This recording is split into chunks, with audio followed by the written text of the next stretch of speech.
All right guys, what's happening? Simo here, welcome back to the channel. Today I'm gonna be doing the rear control arms on my Series 2 Escort RS Turbo. So that means gonna be cleaning them off, painting them and fitting new poly bushes as well from Super Pro, which apparently are made here in Australia, although I did have to buy them all the way from the UK. So what I'm gonna do in true Blue Peter fashion, for those of you that remember it, is here's one I made earlier. All right, you can see this is the old one and this is the new one. Nah, just jokes. This is what it looked like when it came off the car. And this is what it looks like now. New poly bushes, new bolt kit, everything like that. Looks super sweet. So we're gonna do the same with this one.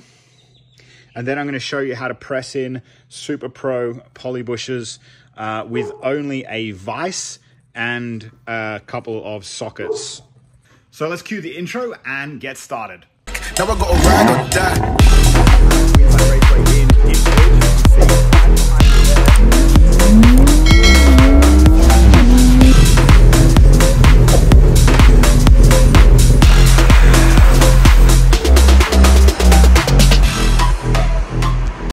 All right, so just got the wire brush out, or the wire wheel on the drill, and just really going to town on it as much as I can. Welcome the dog to the channel as well. Her name's Sophie. She's actually a rescue dog. We rescued her not too long ago. I'm just trying to get her used to the amount of noise that I wind up making in the garage so she doesn't go crazy and get super scared. But yeah, back to the wire wheeling.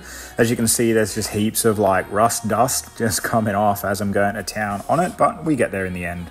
Now, just to paint it, there's a little bit of surface rust on it, but I've treated it before I started painting it with the primer with a rust converter, and that dried. So now I'm just priming it with an etch primer, which is just going to help the paint stick to it, so I can have long-lasting, black, shiny rear control arms on my Escort. And there it is, all nice and primed, ready to go. Gonna let that dry. And yeah, just come back in a bit once it's dry and paint it black. Righto, it's a new day. I have smashed a pack of Doritos, and this is the other control arm, the one that was all crusty and shit yesterday. So what we're gonna do is, as you can see, when I've painted it, the inside where the metal sleeves fit has obviously had some overspray paint on it. So what I'm going to do is just get the drill or the impact driver and with the wire wheel there, and I'm just going to clean out the insides there. That'll give me like fraction of a millimeter more space as well to help me push the sleeves in. So let's get that done. All right, so give it a bit of a brush up. Looks a bit better. Not as much paint in there now. They should slide in relatively easily. But I've got some installation grease for the actual poly bushes themselves.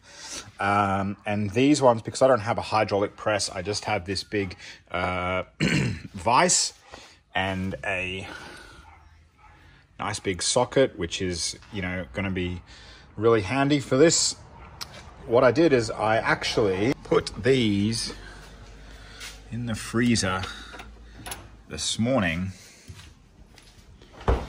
just so, oh, they're cold, just so they would contract a little bit and be easier to slide in. So let's do that.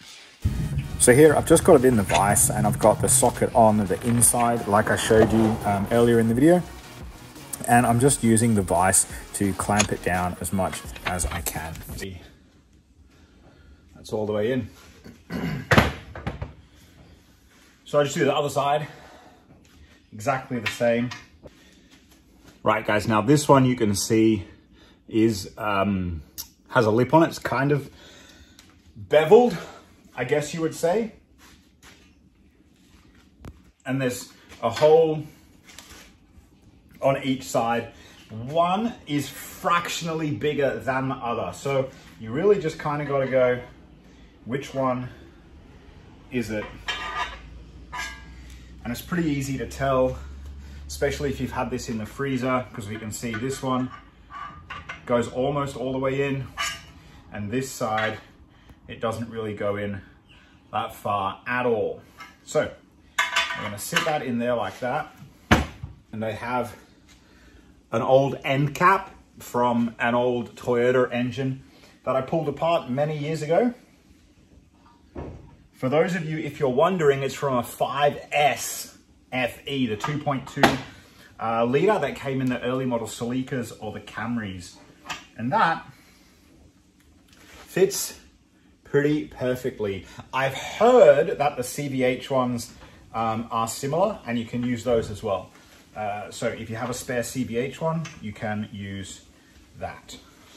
So this one is heaps harder than the others. So I'm just using a massive 30mm ring spanner as a bit of extra purchase on the vice handle to help me turn it. But yep, we get pretty much there in the end, so happy days.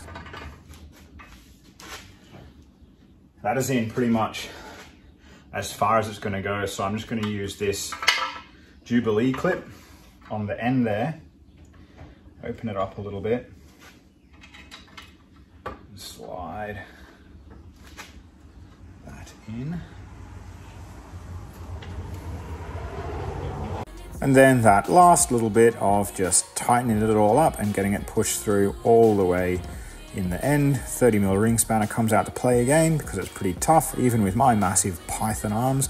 But yeah, we get there in the end, just a little bit of perseverance. And this is how you do it without buying yourself an expensive $1,000, $2,000 hydraulic press. So I hope I taught you guys something today. But as you can see, we are there. All right, so I'm a little bit tall for this bit, so I cut my top of my head off while we do this. But what I'm doing now is putting on my rubber gloves because I freaking hate grease. It is horrible shit, eh? The installation grease. And that did go in okay, a little bit harder than the other one, but you know, it is what it is. Now, these ones will just press straight in, but I am gonna put a little bit of installation grease on them anyway, because they're bushes and I just want the grease to protect it as it goes in. These two little end ones are super easy to push in. I literally just pushed both sides in with my thumbs. No worries whatsoever. Don't need a vise or a press or anything for these tiny little ones.